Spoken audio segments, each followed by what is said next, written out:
Hello out there, everybody. Hope you guys are having a great day out there. Dane here from Moving to Canada, and we are going live on Facebook today to bring you guys a live stream on how to sponsor your family for Canadian immigration. We're going to be covering all different forms of family sponsorship. And joining me for today's live stream is the inimitable, the intelligent, the impeccable Jenny Perez, a regulated Canadian immigration consultant, founder of Perez Mackenzie Immigration based in British Columbia. You guys have offices in Vancouver and in Whistler. Is there anywhere else that I'm missing? We are expanding into Fernie now, and and I'm at the Whistler office today. Okay, you're at the Whistler office. Nice. So Jenny is an incredibly talented immigration consultant, and Jenny, I appreciate you joining us for this live stream to share your expertise today. How are things out there in Whistler? How's it going on the West Coast? Oh, I have spent a very nice long weekend here. It was a bit smoky a couple of days ago, but it cleared up yesterday. So many people here, though. Many people here. Okay. Well, yeah, it's been a little hazy out here as well. Not quite as smoky here, but I have noticed it's been a bit hazier this audio summer in capture Montreal. not registered. I have some people commenting that they have no sound, but I believe once I push the video live, we should have sound now. Let me know, folks, if you can't hear anything. And look, if you are watching this on Facebook, it's live, so you guys can post comments. You can ask questions. We are going to be taking some of your questions live. We're going to be answering some of the questions that came in through the Facebook event ahead of time. If you're watching this later on YouTube, just be aware that you don't have to watch the entire thing if you don't want to. You can use the timestamps right down there in the description to jump forward to the section that most interests you.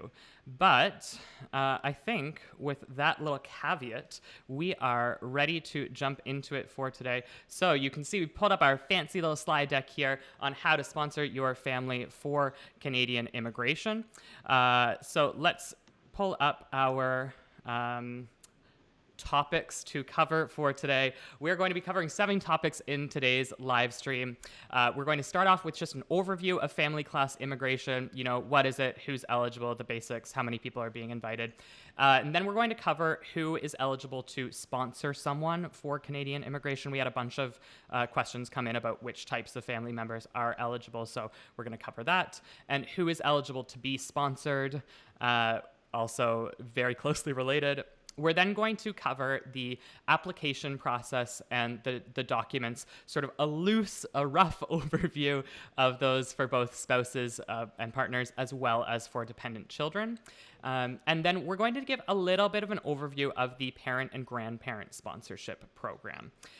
We're not going to spend a ton of time on that today. We're really going to be focused on the spousal and child sponsorship programs, but we'll give you guys a little bit of info about the PGP.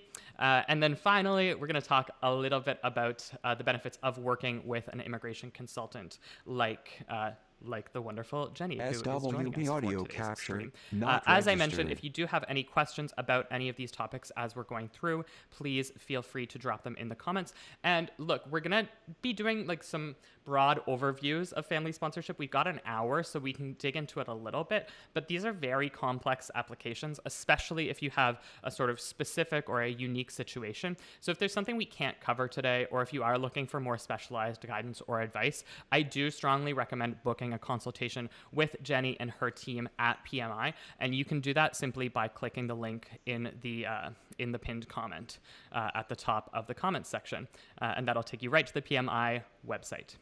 So, Jenny, how you feeling? Ready to do it? Yeah, sure. Yeah. Let's jump into it. So, family class immigration.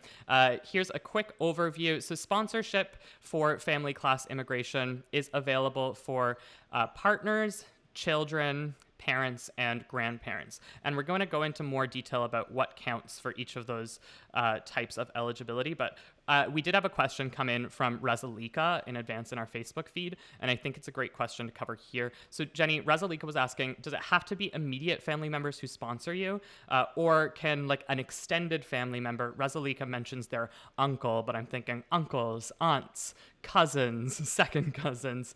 Are those types of relatives eligible to sponsor for permanent resident status? Unfortunately not. Unfortunately not. It's direct family.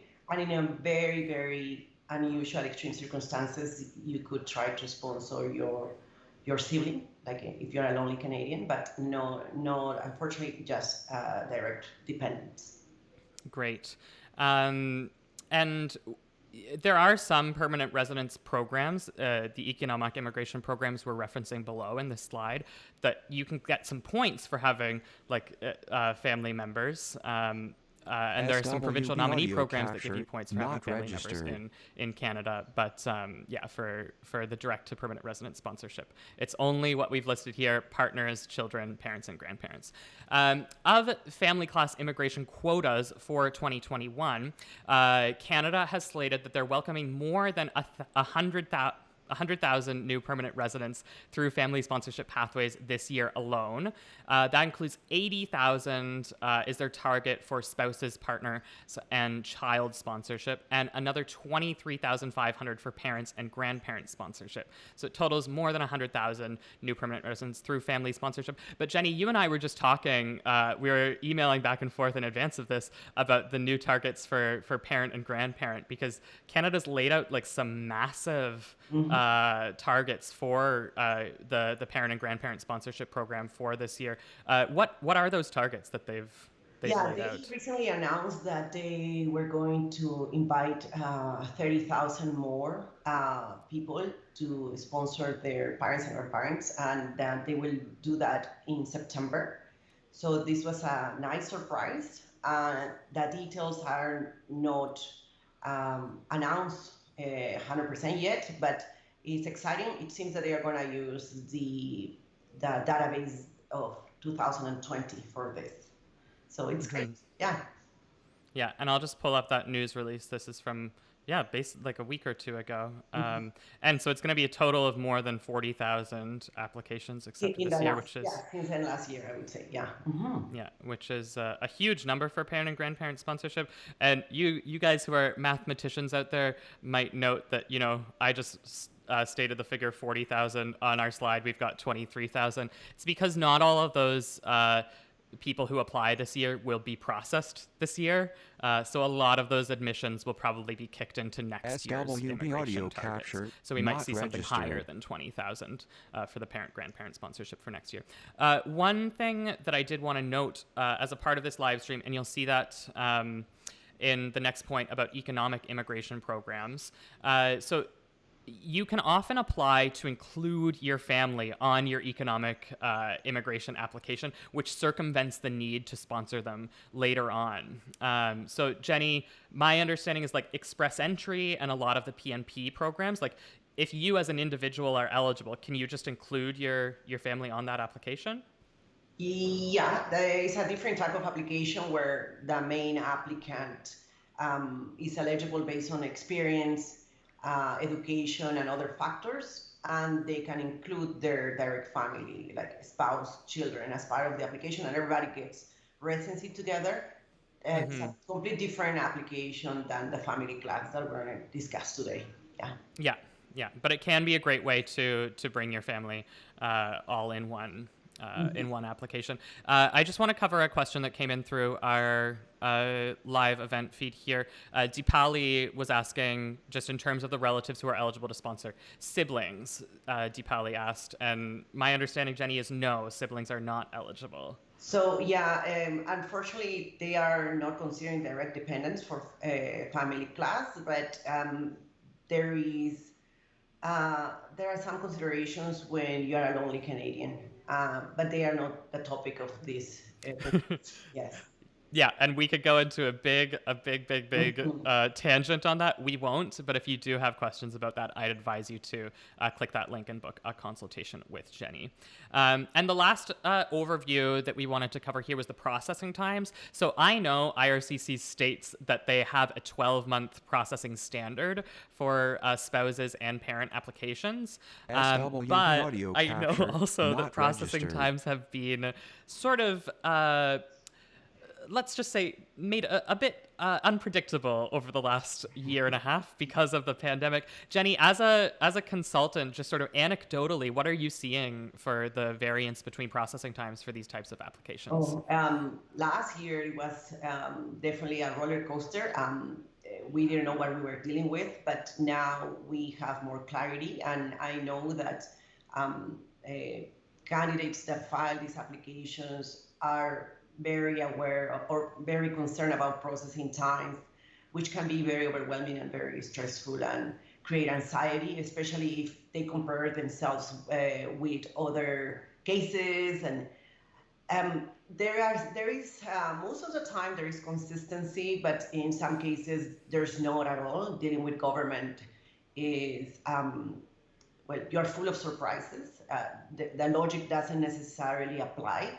So I would say for spouses and partners, 12 months is a reasonable prepares for a reasonable waiting time. But we are seeing um, lower processing times. Like, so we're seeing, especially in the Outland applications, it's much shorter than that now, but we cannot say the same for applications that were submitted in 2020.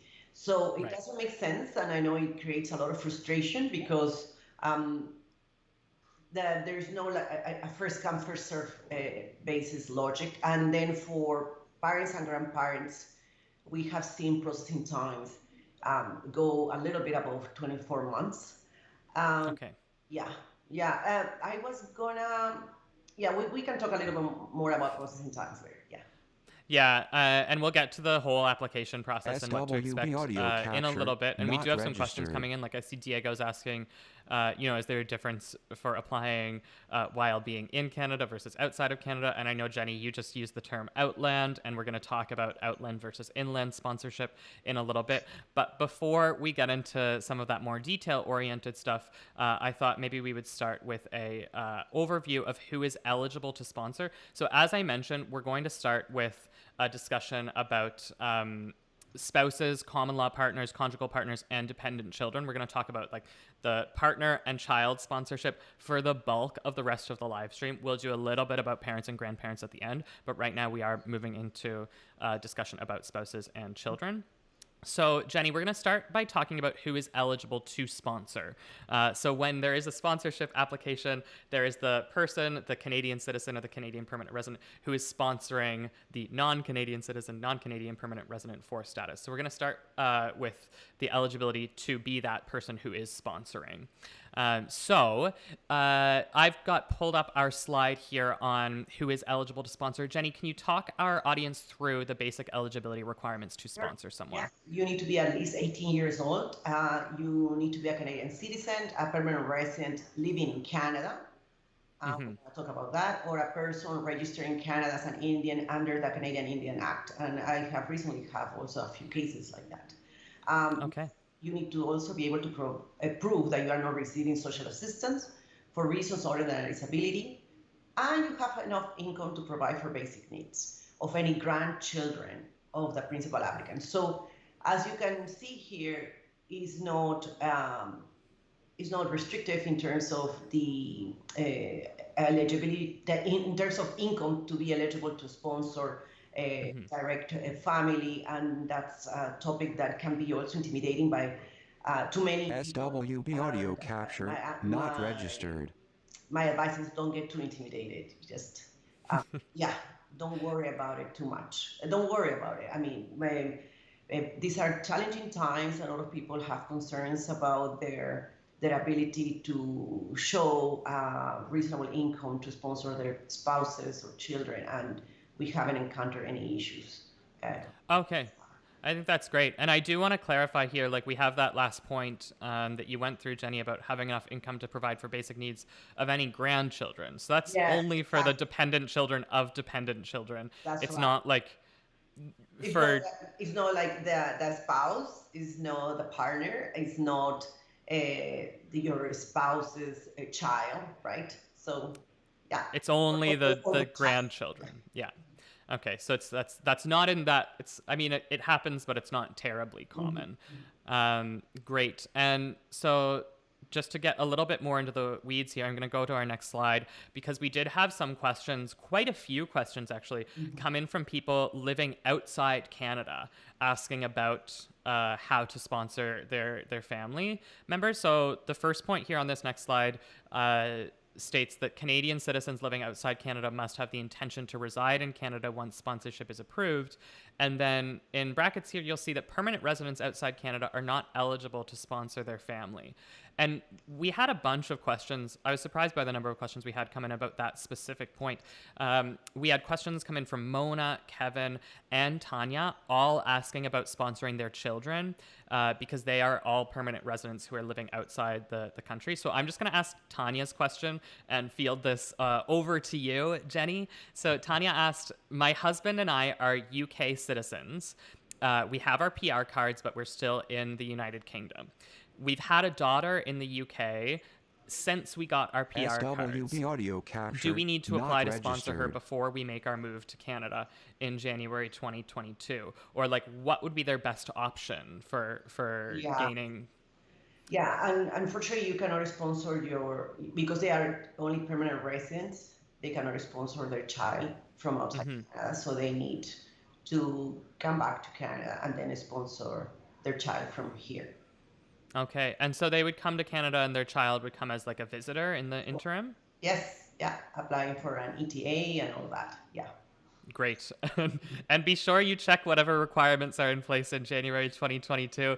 I'm not even going to go into them right now, but there are a bunch of COVID-related special travel measures. They change all the time, which is why I'm not going to go into them. But we've got a news feed on the Moving to Canada website. I'll pop a link in the description about the latest travel requirements based on the current stage of the COVID-19 pandemic. So bookmark that page and check it when you are planning your travel for January.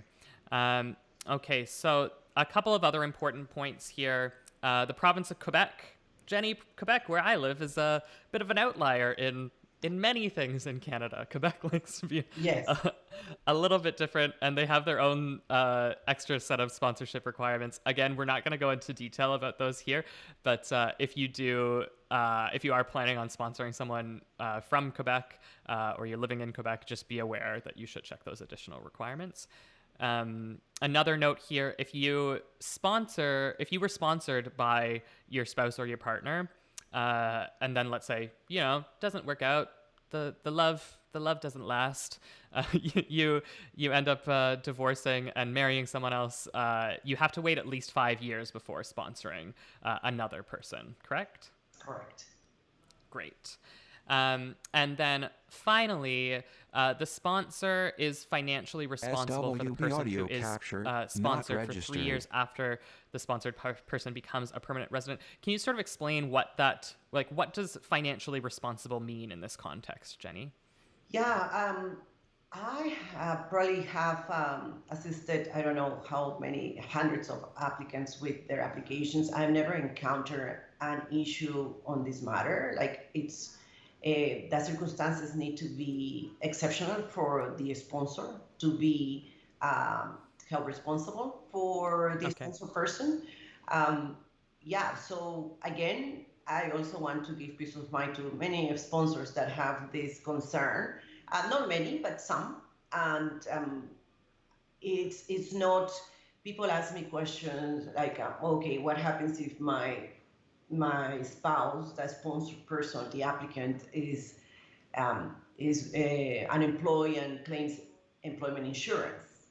Well, that's not a problem, right? EI is something that they are entitled to and they have contributed for. So, for example, that's not a concern. So it has to be extreme. It has to be a very particular social assistance that, like I said, I've never seen a case in the many years of practice. Yeah. Okay, great. So it sounds a little intimidating, but as you said, Jenny, you shouldn't be intimidated by that. And if you're watching this and you do feel you have legitimate reason for concern, I would say, book a consultation and talk to someone like Jenny, Jenny, you've worked on so many cases like this. You kind of know where the bar is in terms of what the government's going to really dig into and what they're not. Okay, so that kind of covers it for the eligibility to be a sponsor. So now let's talk about the eligibility to be sponsored. We're going to start with the spousal sponsorship program, and then we'll cover the eligibility SWB for, audio capture, dependent not children. registered. But for the spousal sponsorship program, in order to be eligible to be sponsored, there are 3 types of eligible relationships. Jenny, can you talk us through each of those 3 types of relationships? A spouse is a partner with whom you are legally married, and this is we need to emphasize legally married, so the marriage must be recognized in the country where it took place, and also make sure that all your divorce, if you are a divorced person, is 100% finalized before you get married, because I run into those cases, and then the government will refuse your application because your second marriage wouldn't be, for example, wouldn't be valid, right? In that. Right. And then common law partners, those couples who are not married, but that can demonstrate that they have lived together continuously for at least 1 year without any long periods apart. And those periods apart are not defined 100% in the regulations or anywhere, but it has to be reasonable, right? As you say, that time apart must be for temporary periods related to family obligations, work or business travel, and this needs to be carefully assessed on a case-by-case basis, especially if those periods are longer than 2 or 3 weeks, in my opinion. Right. And common law, in order to prove that, you've got to submit a bunch of documents with the application sort of showing, like, we lived together, showing that there weren't any breaks, long breaks between you, or like it's a bit more complicated than just submitting your marriage certificate and saying, like, definitely there is more evidence to be included there. Yes, correct. Great. And then the last one here, which I know is quite rare, is conjugal partners, capture, and I believe that's registered. only eligible for people who are outside Canada. So what's the definition we got for conjugal partners? These applications indeed are rare. In my practice, I haven't encountered yet a case that I have found strong enough to submit under this option, conjugal partners. And I've seen, however, clients that come to me for consultations because they haven't refused these applications. So it sounds more friendly than what it actually is. The circumstances needs to be extreme. It must be almost impossible for them to be together, right? Same-sex relationship that are not recognized in some countries, and there's no way for them to get together or even meet somewhere else to be together, right? Or to get married. So definitely it's a very uncommon type of application. Yeah.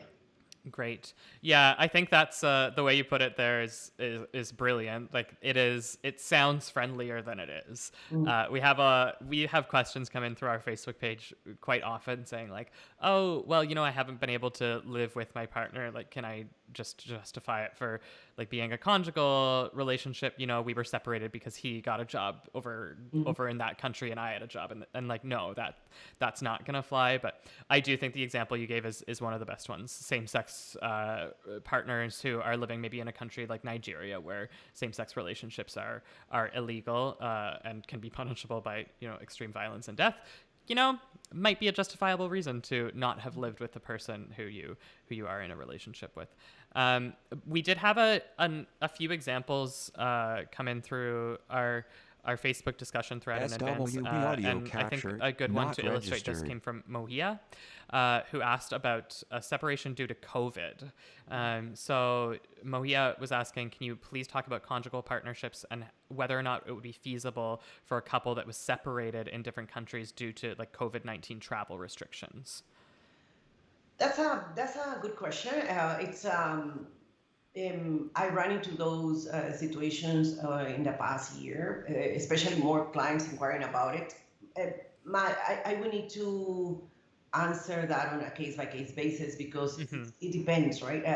Now travel restrictions have in some countries become extreme, but Yeah. also in some cases I have clients that can fly to a third country and then get married there. So unless you can demonstrate, I mean, I can be um, same as I say, as I've said in other topics. Don't get intimidated. Don't worry about it. In this one, it's the opposite, right? So I challenge Yeah. my clients to prove me that there is absolutely no way for them to be together or to meet somewhere and get married if they are committed to a relationship. So yeah. Great. Yeah. So this is, again, guys, if you think that this might apply to your case, book a consultation because it's going to be a complex case. No matter what, a conjugal case is going to be a complex case. And I think another interesting case study that came up through COVID sort of demonstrates what counts as a valid marriage or not. Because I know throughout the pandemic, some people have been getting married virtually through like a Oh, Zoom wedding. What do you know about that, Jenny? Does oh that? yeah. I haven't had a case that that marriage has been virtual that I have represented yet. But yeah, but I have had very interesting stories, or just people flying to, like I said, SWV audio another capture, country not where they registered. both can meet and then getting married there. But no, not virtually. I unfortunately cannot share much about it. But I think Okay. I've heard it's taking place. Yes. Hmm. Yeah, but I think Canada just sort of changed their definitions throughout the pandemic to sort of make exceptions for marriage to happen virtually. It's an interesting time. There's a lot of things, Hmm. a lot of things Definitely. that have been changing very rapidly. Um, Great. So let's talk a little bit about sponsorship eligibility for children. This is pretty straightforward. In order to be sponsored through the child sponsorship program, the child must be classified as a dependent. And there are two ways to meet the definition of dependent. Jenny, can you talk us through those two different Yeah. So definitions? in order to be able to include children, they must be under the age of 22 and they cannot be in a common law relationship or be married. And if they are 22 years of age or older, there are some considerations and they must be unable to financially support themselves because of a mental or physical condition. And, and this is very, I would highlight the and there, and have Hmm. depended on their parents for financial support since before the age of 22. So both conditions must be met and demonstrated to have a successful case when the child is 22 years of age or older. Great. Okay. Yeah, that one, I think dependent child sponsorship is pretty straightforward. Again, maybe if you do fall into that second classification for children who have been financially dependent on their parents because of a mental or physical condition, that might be another situation when it would make sense to work with a consultant or someone who has that experience. Because again, it's going to, the more outside the standard your application is, the more complex it becomes. SWV And the more audio complex it capture, is, not it can registered. really make sense to work with a consultant just to sort of, cross your T's and dot your I's, that sort of thing. So let's jump forward. We've actually had a couple questions come through here. So maybe we'll take a couple of questions and then we'll go into the application process. So Sanket was asking us, Sanket says, my girlfriend is a permanent resident in Canada.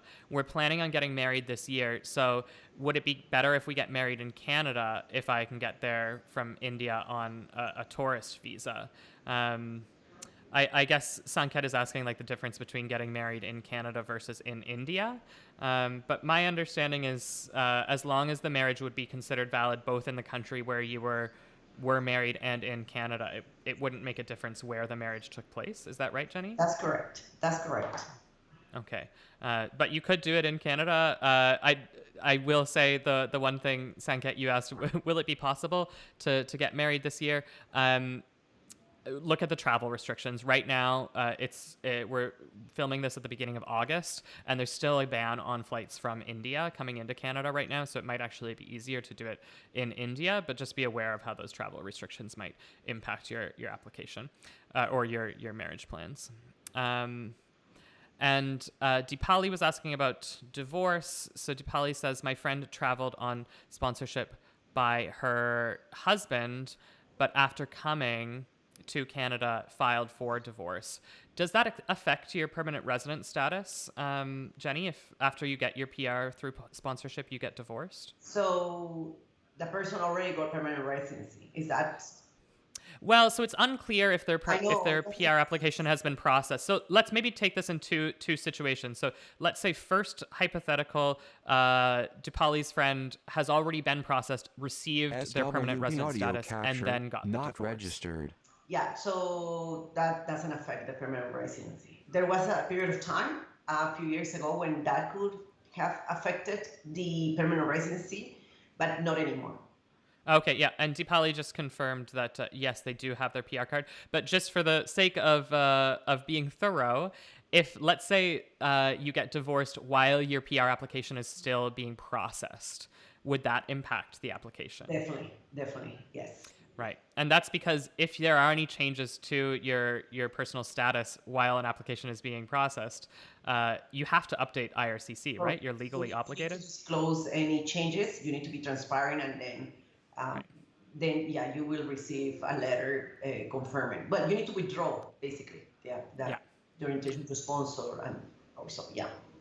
Great. Okay. Thank you, Jenny. Let's move into the process side of things. Now, we're going to go through some of the required documents. I put this slide in specifically as a bit of a disclaimer. So sponsoring a spouse or a child, it's a big application, it's a complex application, and it requires extensive supporting documentation and like a bunch of forms. So when you're going to do this, IRCC generates for you a personalized application kit. And here, I'll show this to you guys, what it looks like on the IRCC website. Like you basically are going to go to this page and you put in your details in this little form here, and it will generate an application kit for you. And so it's going to be personalized based on your specific situation. So the exact document requirements are going to vary from person to person. So we're going to cover some of the general requirements here, but always, always, always refer to your personalized document checklist and follow IRCC's exact instructions. There might be more things than we go over in this video than will be required for you. If you have any doubt, book a consultation with an immigration consultant. You can do that with Jenny by clicking the link in the pinned comment. So now that our fun legal disclaimers out of the way, let's go into the more fun required documents for a family sponsorship application. So I've got the required documents list pulled up here, Jenny. So we've outlined some of the documents that you should anticipate submitting as a part of your spousal sponsorship application. And these include, but they are not limited to, the documents outlined on this slide. Can you give our viewers an overview of some of these documents, please? Yeah, so one required document that should also be included there is that checklist, right? The checklist is important to be included. And in that checklist, it's also important to be clear what type of application is being submitted to the government. Right. So, and then I know we're going to get there later. Yeah. And then also, based on the type of application that you submit, then you see where you are going to courier the application, which office, either Nova Scotia or in Ontario. So then, obviously, there are very strict, there are very high expectations from the government for applicants and sponsors to complete these forms 100% well done, and that requires a lot of reviewing. So there are mandatory forms that need to be completed by the sponsor, that's a Canadian citizen or permanent resident. And there are also some forms that need to be completed by the applicant or a sponsored person. And there are also forms that need to be completed by both or signed, right? So proof of identity, obviously, that's a requirement for both the sponsor and the applicant. Proof of status in Canada as applicable. So SWB audio capture not registered. Visitor or is a worker or a student, or what status in Canada the person has. Um, Right. it's possible even to submit an application when the person is out of status, but we're going to go there. It's something that we are not going to cover today. Yeah. Proof of Again, if you are out of status and you're applying for sponsorship, book a Yeah, consultation. probably. It's Probably gonna get it's gonna that's get messy. definitely Yeah.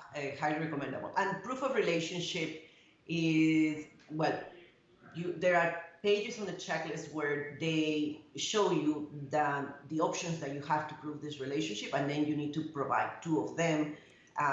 There are two pages that are critical there. And two two is enough.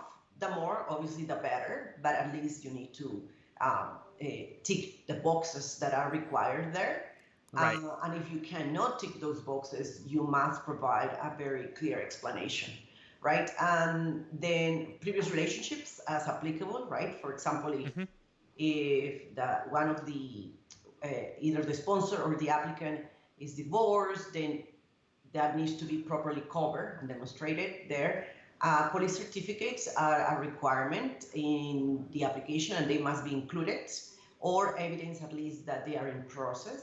And the medical examinations come later on by direct request from the government. So they are not Great. a requirement up front. But depending on the country of nationality of the applicant, there are also specific requirements that need to be checked, right? And that's the country-specific requirements. So Right. that are not, those requirements are not directly covered in the main checklist. So you need, the people need to take the extra step to check those additional country-specific requirements.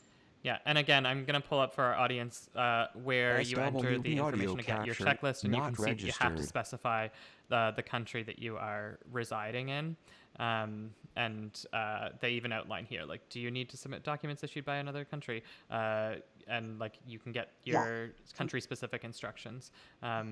So I think that was a great overview, Jenny. And like a bunch of the documents you mentioned in this list, proof of your status in Canada, proof of relationship, proof of previous relationships, additional family information, and police certificates. Like, it's all going to vary depending on your specific situation, Well, right? Like, yes. we can't go into the exact document requirements for each person in this live stream, because it's going to be like family sponsorship even more than like the express entry applications. It's a highly subjective and highly personalized application. So it's going to vary from person to person. That's right. Yeah, so let's move on to the application process here. Just before we do, I did see a question come in from Dinara asking if there's going to be a recording of the live stream. So, Dinara, there will be a recording of this live stream available on the Facebook page. Facebook usually processes it and has it up about 5 minutes after the stream ends. And you'll also be able to find it on our YouTube channel. We'll probably throw it up there tomorrow, so you can watch it on YouTube. And on YouTube, we'll throw in the timestamps. So if you want to like jump around to specific sections, you'll be able to do that really easily on YouTube once it's up there. Okay, great. So let's talk through the application process for sponsoring a spouse, partner, or child. So we've outlined 5 steps here. I think that kind of is a bit reductive, but it's the lowest number of steps that we could fit it into while still being reasonably thorough. So Jenny, if somebody has gone through the eligibility requirements, they know that they're eligible to be a sponsor. They know they're eligible to sponsor the other person. They've made sure that they have all of the documents in the application kit. What does the process look like SWB from audio start to finish capture to sponsor a not person for registered. Canadian permanent resident status? Yeah, this is very well outlined, but also I would say the couple need to embrace this project with a very positive, positive attitude, and we all are different. Couples are different. There are couples that handle the stress of these applications very well, where it can, in other cases, generate a lot of stress because it's a lot of work. Even though it's not a difficult application, I wouldn't call it like that, but it requires a lot of work and time from both a sponsor and applicant. And some couples work better perhaps with somebody leading them in this project, right? Or being with, Yeah. they don't feel alone in this process. And that's what we hear from some of our clients. Whereas other couples feel, okay, this is our story, we can handle this, we can do it, but it cannot be underestimated, I would say. Yeah. I like it. What you're saying right now makes me think of, couples doing like home renovations, or like couples like planning to move from one apartment to another apartment, like these difficult life events where, like, you fall in love with this person because of who they are and their personality and their interests. Very few people are really interested in the administrative and logistical organizing that goes into moving from an apartment to another apartment, or coordinating home renovations, or putting together an immigration application. Yeah. So, just prepare yourselves for that. Yes, definitely. Do not underestimate this process. And I hear some couples, so we will put this together in a matter of days. And I would say, well, that's maybe a possibility, but it can definitely be too optimistic. SWB audio Especially if you captured, want to do not a very registered. good job. And sometimes there are time concerns in terms of like the status of the applicant coming to an end, and the application needs to be 100% well done before it's submitted and before the status of the applicant expires. So be very organized, and if you download the forms, the checklist and all the forms, make sure that before you submit that application, you have the most up-to-date forms. So you might need to redo them before you courier them. So Yeah. don't forget, people tend to forget that. And also double check, triple check, yes. And get a copy of what you're submitting, right? It's unbelievable the number of people that come to me. They ask me questions and about their process, because the waiting time is unbearable. And when I ask, oh, can you send me a copy of what you submitted, they are blank. It's like, no. Yeah. They were very happy to get rid of the application, but they didn't keep a copy of it. So it's Yeah. Well, and on rare occasions, IRCC makes mistakes too. Like they'll miss a document oh, that was submitted or something. So it's good to have a it's copy of what you definitely. submitted on file. Yeah. Definitely, we all make mistakes, and yeah, the government can make mistakes too. Yes. Yeah. The difference is when the applicant makes a mistake, they reject the file, and when IRCC makes a mistake, they still reject the file. It's not great. um, That's an unfortunate fact. Yeah. yeah. Great. So, yeah, and look, guys, step 4 here, double check everything. Even better, triple check it. Even better than that is when you're ready to submit the application, you can contact a consultant like Jenny, and you can pay them to SWB have audio a look captured, over your PR not application registered. before you submit it. Yeah. These are high stakes applications. If your application is returned, you have to resubmit. It can add a lot of time. It can add a lot of hardship to the process. This is, we're big fans at moving to Canada. In a lot of cases, it is possible to do some or all of the process on your own. But like there are times and there are applications where it really makes sense to check in with a professional. And like at the submitting your PR application stage, like that's a place where if you can, if it's within your resources, it really does make a lot of sense. So let's talk a bit about these terms. We've thrown them around. We've had some questions coming about them. Inland versus outland. We have these terms thrown around all the time within like Facebook groups and Facebook forums, and even with consultants and lawyers. But the terms are actually used rarely, if ever at all, by Canada's Immigration Authority, IRCC. So what does this mean, Jenny? Inland versus outland, and what are the implications for submitting an application? Yeah, they make it more confusing that. Yes, they Yes, do. exactly. Yeah. The Outland applications are what the government called family class applications, and the applicant or responsible person can be anywhere in the world, including Canada. So there is this wrong assumption that because the applicant is in Canada at the time that they are putting together the application, they must submit or they must tick the box in the checklist and submit the application to Mrs. Saga. And that's something that should be assessed on a case-by-case basis before just making that conclusion, right?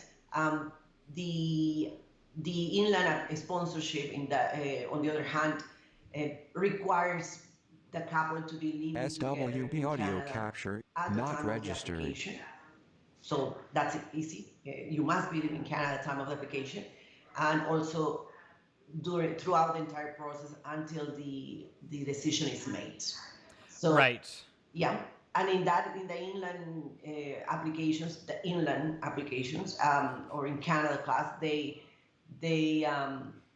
applicant can include a work permit application along with a permanent residence application, which is also another. A common mistake is the assumption that by submitting just a permanent residence application Mm, to Mississauga without including the work permit, it will give them or grant them some type of temporary status, or maintain a status as a worker, which is not the case unless you properly include a work permit along with a permanent residence application. great. That's great, Jenny. There are a couple of things I just want to highlight from what you just explained here. So first, I want to clarify, make sure that I understand, because inland and outland can be a little confusing. This doesn't actually refer to where you are. If you are inside Canada, you can submit the application either inland or outland. That's right. If you're outside Canada, you have to submit it outland. Correct. There's no choice. But if you're inside Canada, you have the choice. Correct. And if you choose Outland, one of the big benefits is that you can leave and re-enter Canada while it's in processing. You can do it comfortably without being stressed, and yeah, there's Okay. more flexibility for sure.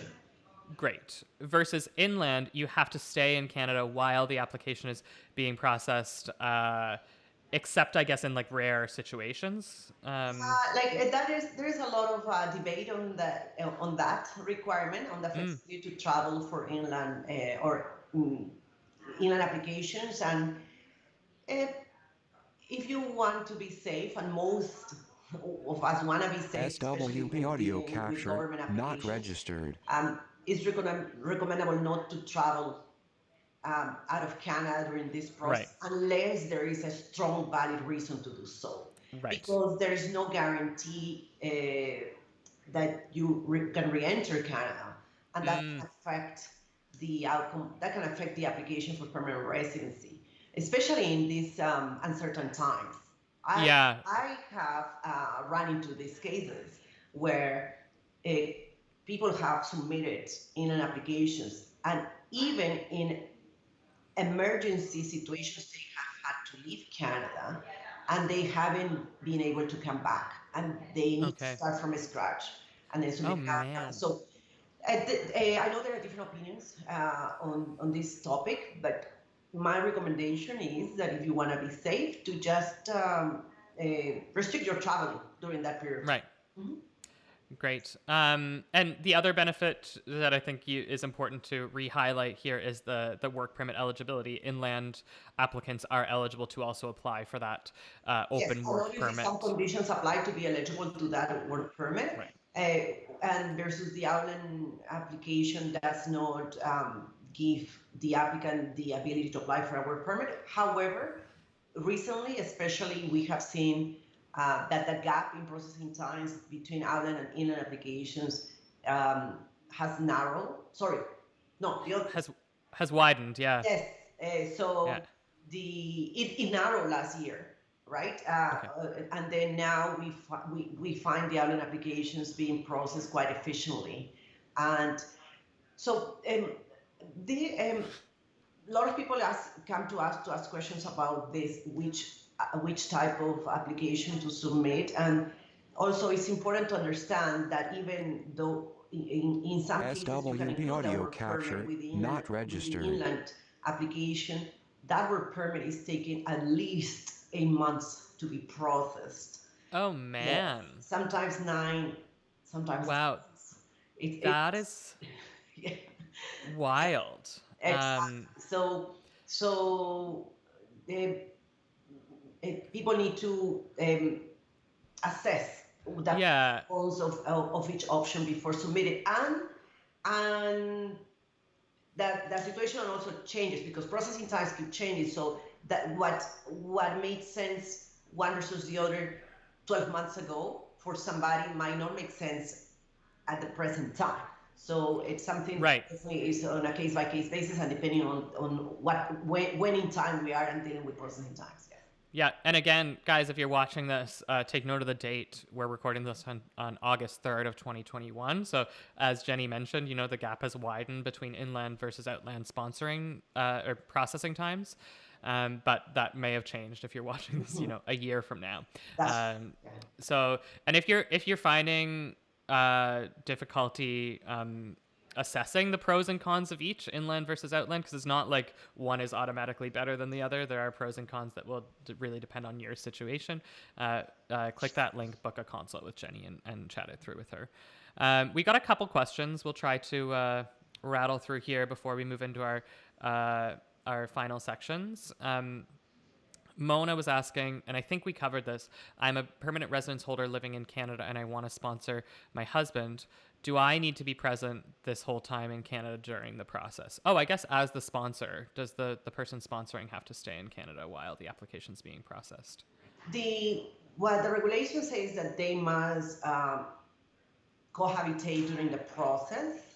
But the sponsor is Canadian, is a Canadian SWB audio capture, not the registered. ability for the sponsor to travel out of Canada, I mean, is there. It's different if the sponsor is moving out of Canada for Right. a month and the applicant stays here. So then that cohabitation. So, but for the sponsor traveling out of Canada is not a concern at all because they don't face Right. the issues at the border of re-entry, right? Yeah, I think that's a really good distinction that you drew there, though, between traveling versus moving. Like, if Mona, you move outside Canada, you're a permanent resident. You cannot be residing outside Canada while you sponsor someone. So you can't move outside the country, but traveling could be an option. Now, whether or not your husband travels with you, that is probably a decision you'll make based on did you select inland versus outland on your application and how much risk are you willing to take in terms of your travel plans. As a resident that is sponsoring a spouse, the expectation is that the main residency must be Canada during the process, right? Great. I think that was a great question from Mona and kind of illustrates some of the complexity here. So just for the sake of time, let's move into the most common mistakes, and then we'll do a quick overview of the PGP before we wrap up here. So Jenny, as a consultant, you do tons and tons of these family sponsorship files. What are the biggest mistakes, or maybe not the biggest, but the most common mistakes you see? So when our clients come to us after they have received their applications back, we see unfortunately many of those cases, and the most frustrating part is that the applications are taking approximately 6 months to be returned as incomplete, then which can affect couples and families significantly, especially if the status of the applicant is vulnerable. SWB audio capture, not registered. So please make sure, as I said before, that the checklist is included, that is properly completed, all the corresponding boxes are ticked, that selection of the type of application is clear, and then that you send the application to the right office as well. Make sure that you are submitted the most up-to-date forms. So even people work on the forms for weeks or sometimes months, and then they need to check that they are the most recent forms before they send them away. And then signatures and dates.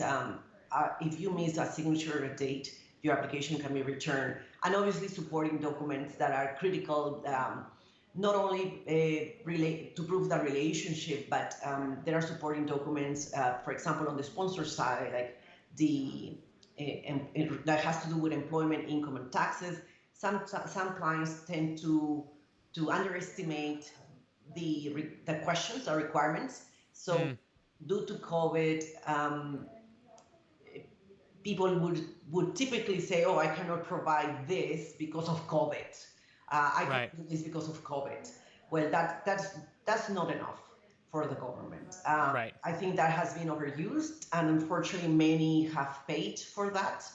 And if you cannot provide a specific document that is a requirement. You must provide evidence that you have exhausted, that you have tried everything, but you need to provide evidence. It's not what you say, it's what you can prove, Yeah. that you are waiting for that document, that you need to properly address that missing document and make sure to update your application later with the outcome of that. SWB Yeah. audio Yeah. captured, So not registered. that's on the sponsor. On the applicant, like many people miss to include the complete version of the government issue birth certificate.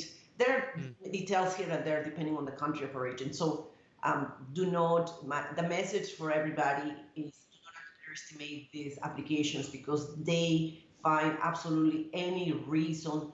They just need one reason to return the application. And I have cases, clients that come for consultations that have had the applications returned twice and Mm-hmm. they have wasted over a year and that can affect Oh man. them. So just these are general mistakes.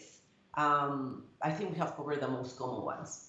Yeah, and I mean, especially if you're a person who, one person is maybe a Canadian citizen and the other person has come to Canada as a visitor, or they come on like a working holiday work permit, like a relatively simple immigration application. Hmm. You know, maybe neither of the two applicants are sort of familiar with how harsh IRCC can be in applications. Like you mentioned, Jenny, they can be very harsh. They're very thorough, and most of the mistakes that you've mentioned here.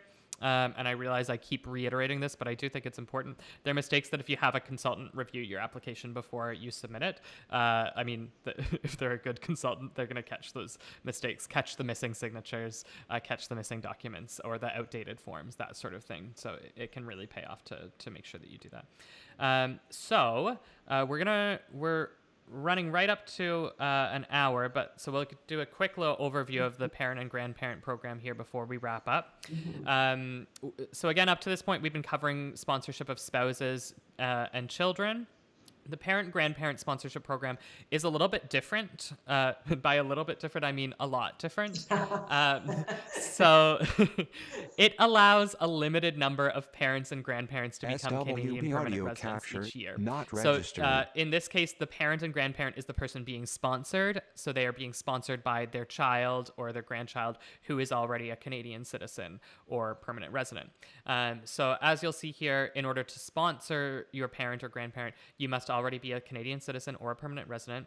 A difference here is you must meet certain income requirements. Can you give a little bit of information about that, Jenny? So in this case, they are very strict.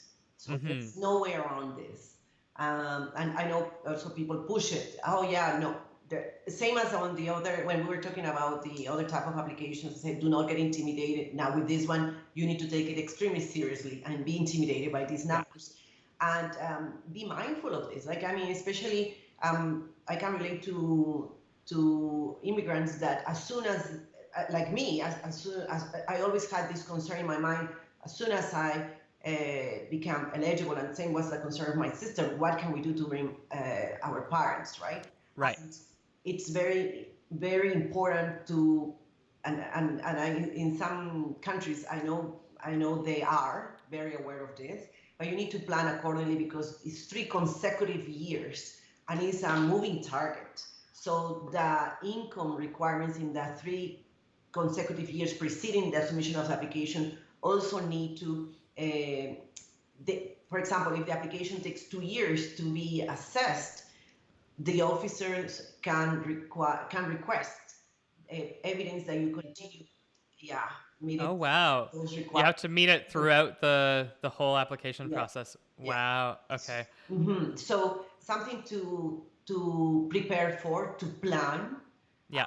and especially if you want to bring your parents sooner than later. Yeah. Yeah. Because as you see in that next point there, the related point, you have to support the sponsored person and their audio dependents capture, financially. not registered. But the other important note here about the parent and grandparent program, and I'm going to move on to the next slide here, is that it doesn't guarantee that you, as the citizen or the permanent resident, will be able to sponsor your parent or grandparent. This is different from like spousal, common law, child sponsorship. If you meet the eligibility requirements, you can submit an application. You are eligible to apply. The parent and grandparent program, that's not necessarily the case. They establish a quota each year, and once they reach that quota, no further applications are accepted. So in the past couple of years, they've had two ways of meeting that quota. And what they're doing for this year, at least, is a randomized lottery system. So they do like a period of time where you can express your interest. And they did that back, I think, at the end of 2020, or maybe it was early January of this year. And so you express your interest, and then they just draw randomly from everyone who expressed their interest the people who will be allowed to submit applications. And there's a lot of people who express interest, and there's usually a pretty small number of spaces available. As we mentioned at the start of the live stream, this year, 2021, is a bit of an anomaly. They issued 10,000 invitations back in January, which was technically from the year before because they didn't invite people the year before because it was COVID. But they're doing another intake in September where they're inviting another 30,000. So the total is 40,000 invitations, that's like unprecedented numbers, right, Jenny? Yeah, and I'm so glad. I think that there are so many people that are actually waiting to bring their parents and grandparents. So I'm very happy that the government is taking the right steps to reunite families, for sure. Honestly, and like, I mean, if there's ever been a time in the world when we've realized, how much, I mean, Canada has a habit with the immigration system, and this is me doing a bit of editorializing here, putting a bit of my opinion in, but like, the Canadian immigration system seems to like highlight the like economic success of immigrants.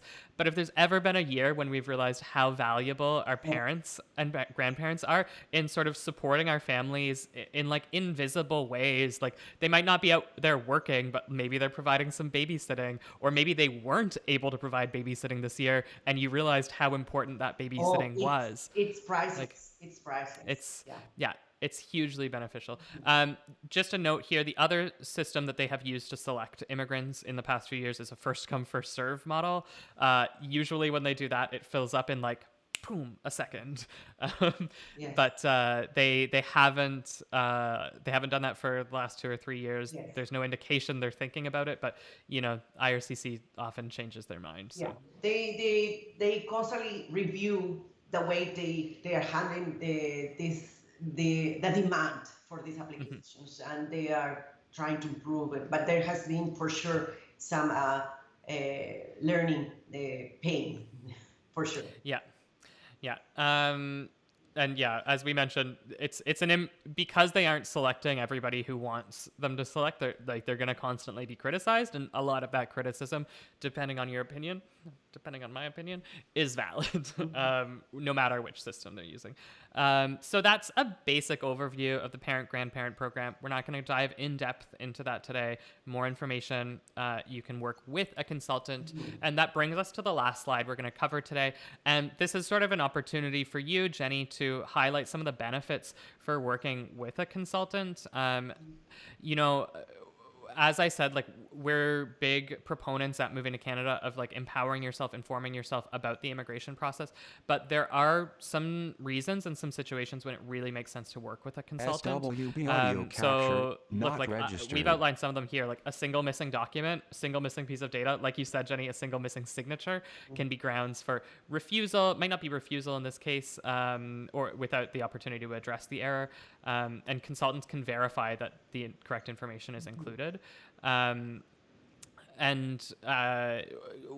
What are some other reasons, Jenny, that it might make sense to work with a consultant on a family sponsorship application? Mostly it's peace of mind. And a lot of people say, I just don't want to do this alone. And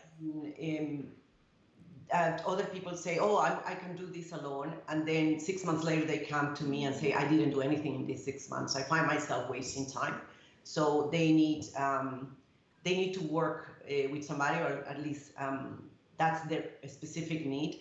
But we strongly recommend anybody that contacts us to book a consultation, because we want to make sure that we answer their questions first. So we want to make sure we set expectations properly before we enter any relationship with them. Maybe I think expectations to be set from the start is important, and then they decide whether they just need a review, or they want the full representation services, or we help them on a consultation basis. So if they have questions throughout the process. The reviews in the case of Perez Mackenzie Immigration are done by at least 3 people. So yeah, I don't even trust myself only. So there's 2 other people that review it, then I do the final review, and we take a few days before providing our comments. So it's very, very important, and I would say in 99% of cases, we feel like if we hadn't conducted a review, they would have SWB audio capture, not registered. In full service clients, then full representation services, then we are with them throughout the entire process. We submit the application, we answer questions anytime, and we take responsibility of the application. Great. Yeah, and honestly, that's one of the red flags that we tell people to watch out for some immigration consultants and immigration lawyers, is when they're like, oh, I actually need you to pay the entire fee upfront for the full representation, and I won't give you any advice until you pay the full fee. Like, no, guys, don't do. If somebody's pressuring you to pay the full representation fee upfront without giving you any information, without giving you any consultation, like, no. Find a consultant like Jenny who's gonna you pay for the one session, you assess the relationship, you see, as we do with any relationship, does this work for me? Does this work for you? Do we want to move forward with this? And as you said, Jenny, here are the different options for moving forward with this, and not just trying to sell the I'm gonna charge you this a couple $1,000s for full representation. Although, that may be an option. Great. So that pretty much covers it for today's video. Again, if you want to book a consultation with Jenny, click that link in the pinned comment up there. We hope that we've been able to help some of you with your family sponsorship questions, with your family sponsorship applications. And thank you so much for joining me, Jenny. It's always a pleasure to talk with you, and always a pleasure to share your expertise with our audience. I know they really appreciate it, and I really appreciate it. Thank you, Dane. Thank you. It's always a pleasure talking to you too. Yeah. Even though I don't like to do this much camera, but you make me feel at ease. Thank you. Yeah. And thank you for it was 8 a.m. Jenny got on this call at 8 a.m. in Vancouver, which we really appreciate. It's like noon here, so I really lucked out with the time zones. So again, thank you so much for tuning in, everybody. We will see you next time. We've got immigration news or other immigration webinars to share with you. See you next time. Take care then. Thank you.